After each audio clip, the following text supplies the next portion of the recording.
part 2. Buckle up, Buttercup!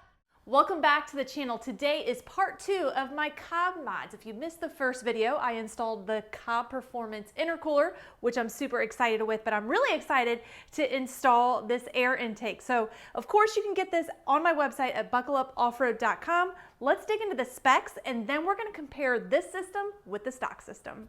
The best part about the COBB intake system is that it's legal in all 50 states. It is CARB legal. So you don't have to worry about me canceling your order if you live in California. This is legal in all 50 states. It also fits the 2.3 and the 2.7 liter Broncos, with the exception of the Everglades, because you would lose your whole snorkel function. The system also offers a larger high flow filter and it has interchangeable box tops.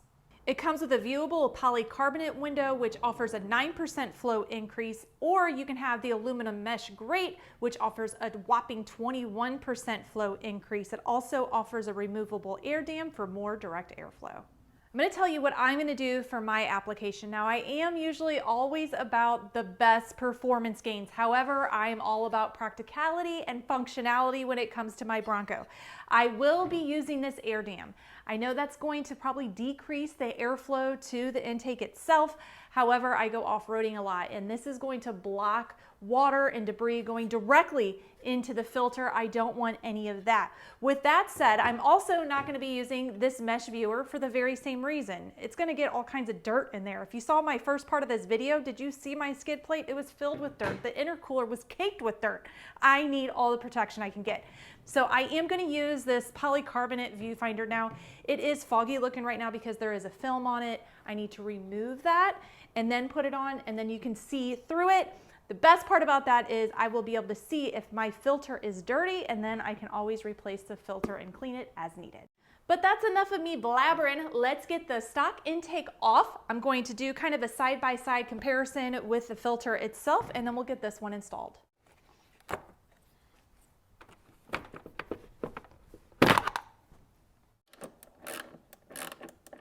You will be reusing the factory hardware, so make sure you don't drop it and you don't lose it. My filter is pretty dirty. I only have 10,000 miles on it, and I feel like I've been pretty light with off-roading it. It just shows that any little bit of dirt and grime is gonna cake this thing up, which makes me even happier that I'm gonna have a little window to see my filter from now on. Now for the fun part and the dust flying. Eek. I even have bugs in here. Gross. Look at this. 10,000 miles. There's bugs. So much dirt. Ew, look at, come here. It is dirty. Gross. Although I've seen worse on my filters on Buttercup 1.0. Real quick, I'm gonna take these outside and show you something. I know the filter on the left is dirty, but you can see that there's no light really coming through it at all, versus this one right here. You can see the light. See that? You can see my finger. Lots of airflow able to get through that. Another thing to note is the size difference. The COBB one is much larger, so we're gonna get more airflow through the filter. That's enough about the filters. Let's talk about the top of the Airbox. I think the difference of these two is pretty self-explanatory. This one has a spot where you can do different views. This one is solid plastic. It doesn't really make sense to me that Ford didn't put something like this for the top, because this is an off-road vehicle, which means that the filter is going to get dirty. And in order to check your filters now with this, you have to take this whole top off every single time. Now, I do recommend you do that every time you go off-road because, I mean, look at this. This is dirty and I haven't done much. Also, check your cabin air filter because you'll be surprised about how dirty that gets. I also carry that on Buckle Up. I have OEM cabin air filters and Buckle Up branded air filters. So now that we got the filters out, the Airbox top off, I'm going to clean out the Airbox because it was a little dirty and I want a fresh, clean slate. And people say I'm a mall crawler. Man, my mall is dirty.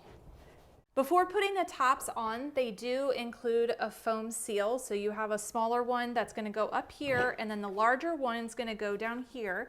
And I don't know if I said this before, but you don't have to like permanently keep this on. If you want to interchange them, you can just hold on to them.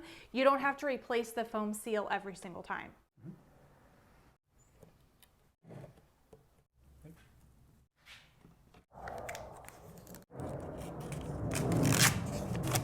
Now you can see through it. Peekaboo. I really like this. This is going to make Bronco life a little bit easier because I can just peek in now and see if my filter is dirty. I'm telling you, this is something I think Ford should have done from the factory. I'm sure there's a reason why they didn't, but Ford, if someone's watching me, suggest this because I think this should be an option, or not even an option, this should be standard on the Bronco. Now I'm going to put the air dam in.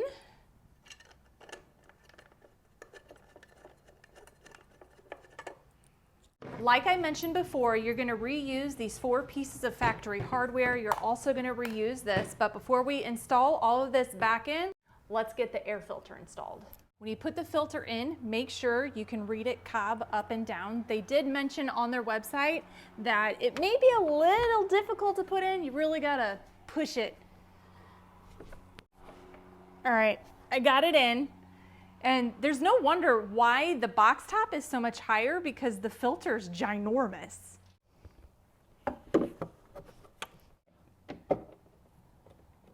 And the final step.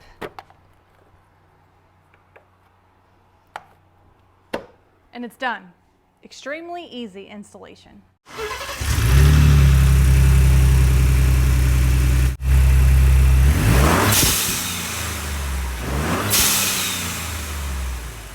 There's definitely more airflow, which means my p-tsh is getting louder. I'm going to keep this topper handy because when I get back from Supercell, I am going to do some draggy hits. I have the air dam in there right now. I'll probably remove that as well. But when I go to Tennessee, I'm going to Windrock and going to do some off-roading, and I just want to have everything ready and prepared. But that's going to wrap it up for this video. Installation of this thing was extremely easy, and I'm really excited to see the performance gains. You can get this intake, the intercooler, and pretty much everything I ever do a video on at my website at buckleupoffroad.com. Until next time, guys, buckle up, Buttercup. Buckle up,